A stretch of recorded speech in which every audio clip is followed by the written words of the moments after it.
Lovely to be here. Well, I've been watching Dan work and I've been dying to look at what you look like. And God, you're good looking, lovely looking lady there, good looking man there, and you have probably got a great personality, haven't you? And a lady from America, welcome. I was in LA. Are you from LA? No, San Francisco. Okay, San Francisco. I was in LA. Well, I love that, LA. Los Angeles, LA. If you're from Dunstable, you're from D. If you're from Manchester, you're from M. If you're from Birmingham, you're from a bit of a dump. And I love, so LA, that would be home of the Dodgers, am I right? Because I love America, I dearly love it. But sports-wise, you are taking the mickey, aren't you? You invent your own sports to make yourself world champions at them. There's American football, which is rugby league in fancy dress. And baseball, which, forgive me if I'm wrong, is rounders. And we flew, if you get a chance, we flew. If you ever get a chance, we flew to California, Virgin Atlantic. You ever been? Oh, we got on the plane, the captain came on, he said, I'd like to introduce you to the cabin crew led by the lovely Leslie. And Leslie came along, red top, red skirt, bit too much makeup, but a lovely fella. And the security, as it would be now, very tight at the airport. I got to the check-in, I put my case down, the bloke said to me, are there any electrical goods in your bag? So I said, like what? He said, like a hairdryer. Oh yeah, just at the bottom by the curling tongs.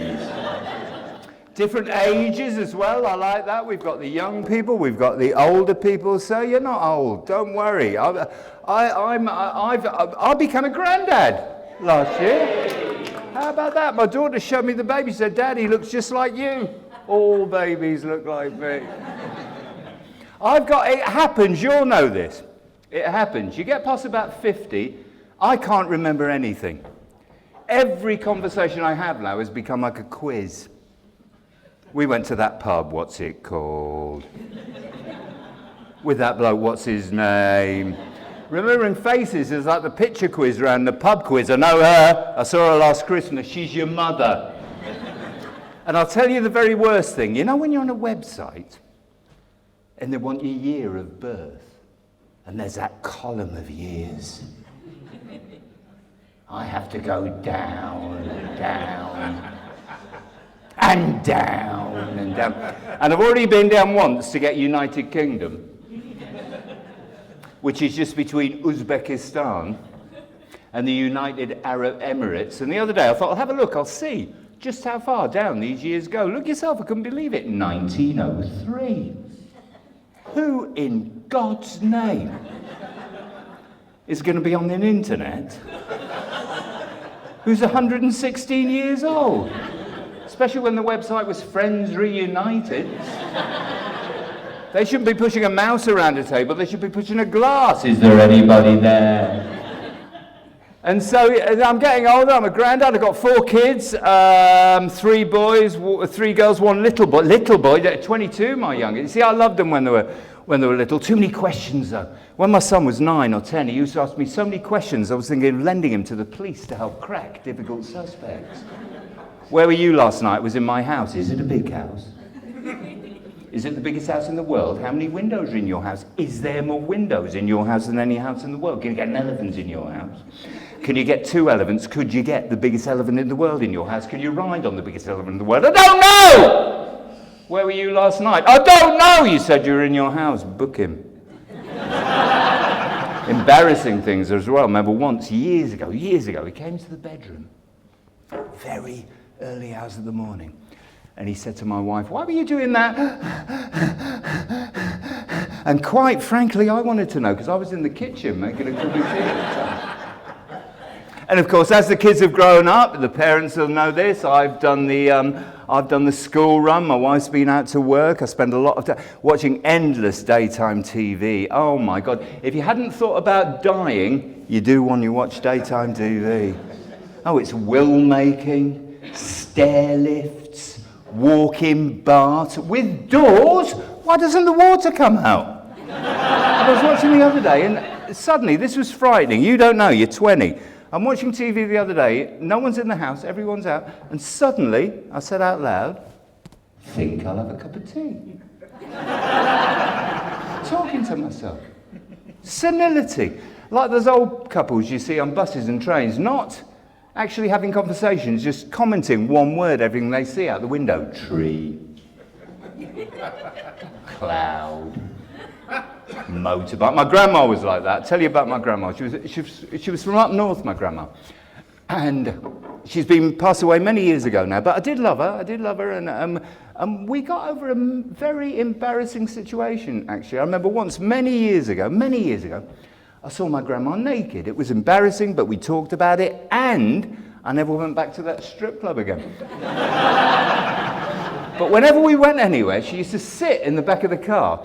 Big, tall, thin woman she was. I could see her through the rearview mirror. And she'd just be sat there talking all this nonsense. She'd go past me and she'd say, oh, Auntie Millie lived in that house. She'd tell these stories with no end, an anecdote with no punches. Auntie Millie lived in that house. She went to the butcher's. I'd say, yeah. Auntie Millie lived in that house. She went to the butcher's. Did she? It's like shouting out all those random words and phrases. In old people, this is called dementia. In young people, it's called Twitter. Which I missed by about 10 years. What am I going to tweet about? Just got some new pajamas. Hashtag comfy. They are, though. Oh, my wife bought them because I don't do shopping. My wife's very good. She's got a really good eye right in the middle of her head. I can do TK Maxx. I always go to TK Maxx, I'll see a shirt, and I think, oh, nice blue shirt, I'll have that, pick it up, turn it around, there's a dragon on the back. But anyway, my eldest daughter, for Christmas last year, bought me a onesie. You familiar with a onesie? Yeah, she bought me a onesie. I said, I'm not wearing that, but I do. Oh, I do. I sit and watch TV, and I don't go out in it. Well, I did once, actually. She was coming back from college. She said, Dad, can you come and pick me up from the station? I said, no, I'm watching the football. I've got my onesie on. She said, oh, come, you won't have to get out of the car. So, all right, I will. What can possibly go wrong? I'll tell you. I got stopped at a red light. Now, not the real red lights, you know, the temporary ones they have at roadworks. Anyway, the light was red. I was at the front. A big line of cars built up behind me, and the red light didn't change. You know, when the red light doesn't change, it's up to you to make the decision. Everyone behind me is getting really impatient, banging their horns. I thought, when did I become Prime Minister for traffic? Still, they don't change. I'm anxious now. I was sweating. It was running down my back. I could feel it in the mixed fibre of the onesie. So anyway, in the end, I cracked. I don't mind telling you, I cracked. I edged forward.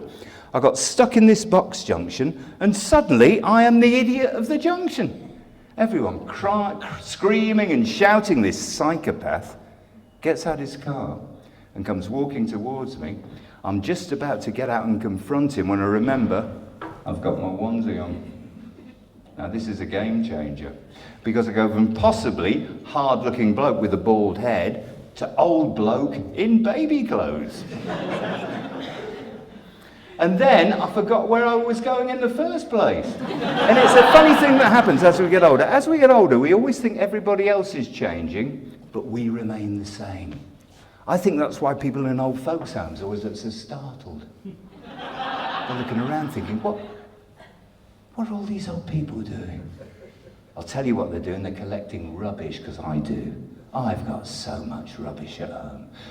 You've all got one. I've got this messed up drawer in the kitchen full of pointless rubbish, dead batteries, dried up felt tips, ticket stubs, pre-Euro international currency. I've got enough coinage in there to buy out Greece. And worst of all, this random mass of useless charger cables. Why do we keep these? So I think one day I'm going to have cause to go into the shed and fire up the fax machine. It's a changed world, isn't it? I mean, so you're 20, you were born in the 90s, yeah? 90s? Yeah. If this had been then, if this was the 90s or the 80s, people would back me up, you could smoke anywhere, couldn't you? You could smoke absolutely anywhere. I went to America, you can't smoke anywhere. I went to California, I said, where can I smoke? They said, Mexico. You can vape, I guess, it's a good thing if you're trying to give up, but you can't be cool vaping, can you? I'm going out for a smoke and you pick up something that looks like a bagpipe. And all that smoke, all that vape, people coming at you like Freddie Mercury at a Queen concert through dry ice.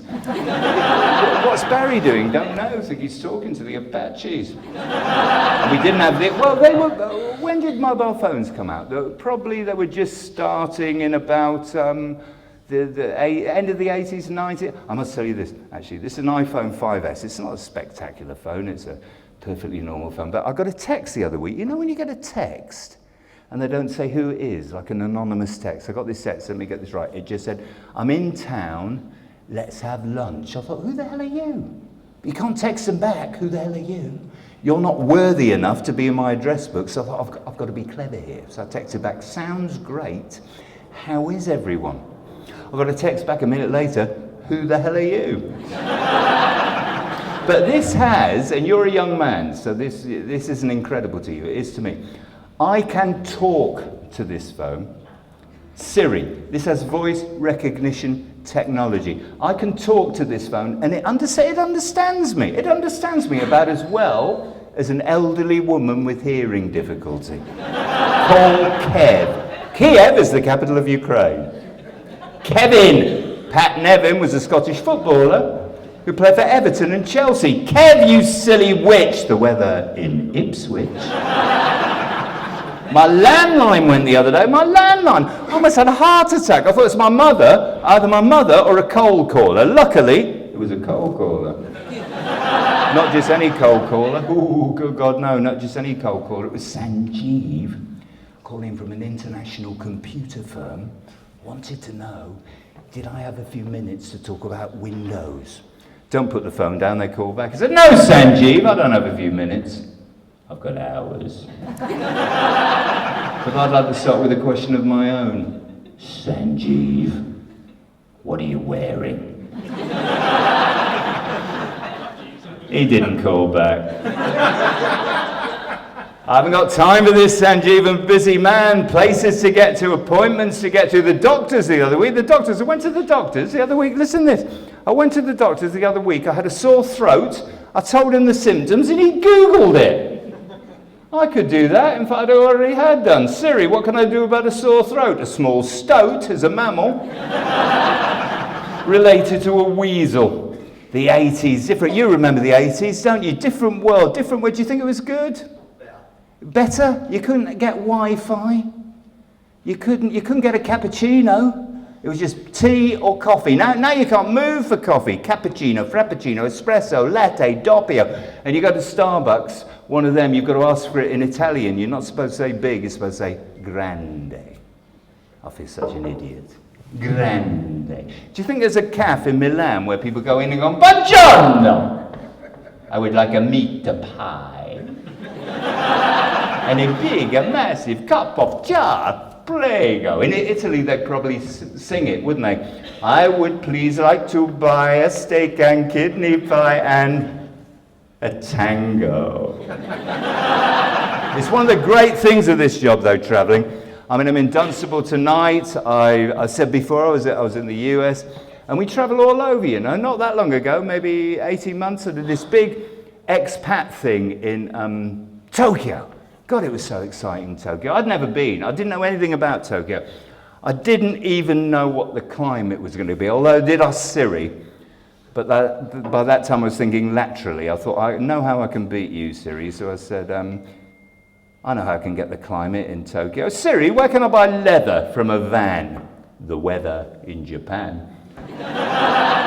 And we stayed in this brilliant hotel that went up, I don't know how far, 65 floors, and there was this glass atrium with a lift in. As we know, the rule in lifts, all over the world, no matter where you are, just one rule, no conversation. And if there is any conversation, it should be strictly lift related. Maybe what floor. Never go into a lift where there's only one other person and say, so! Alone at last. Anyway, I'm in this lift, and this fella gets in. Big guy. He's got a suit on. He's about 6'2". He's got glasses on, little name badge. And he said to me, how you doing, mate? My name's Phil. You here for the conference? He's Australian. Didn't give a damn about lift etiquette. And I was rather taken aback, but well, I better engage him in conversation. So I said, no, Phil, I'm not here for the conference. What part of Australia are you from? He wasn't from Australia, he was from New Zealand. I know, they hate that. I didn't know. He went on, how the countries were 1,000 miles apart, and they had a different history and a different culture and a slightly different nuance to the language, but what he didn't know was I couldn't give a damn. And go to Japan, go to Tokyo if you get a chance, a wonderful place. The last day, we were in Roppongi, which is at the middle of Tokyo, busy metropolitan area, thousands of people and cars. And I'm about to cross the road, and I put one foot off the pavement like this, and from over here I hear shouting, Japanese, shouting, "Uiwa!" Oh, it's not real Japanese. And it was this policeman shouting at me. I'm terrified. I think I've broken some local bylaw. I'm backing away, sorry. And it wasn't that. What had happened, I'd left a wallet in this restaurant. This policeman had followed me for 100 metres. Honestly, they are so honest. He had this wallet, they're so honest, and I was so lucky. There was nearly £100 in this wallet, especially as it wasn't my wallet. There was, however, a picture of a baby in it that he thought was me. It's been an absolute joy to talk to you, ladies and gentlemen. I've never been to Dunstable before, but it's obviously a lovely place because you're such a lovely crowd. I must say before I go, because my kids are always telling me this, so I always forget. If you want to follow me, I'm going over there.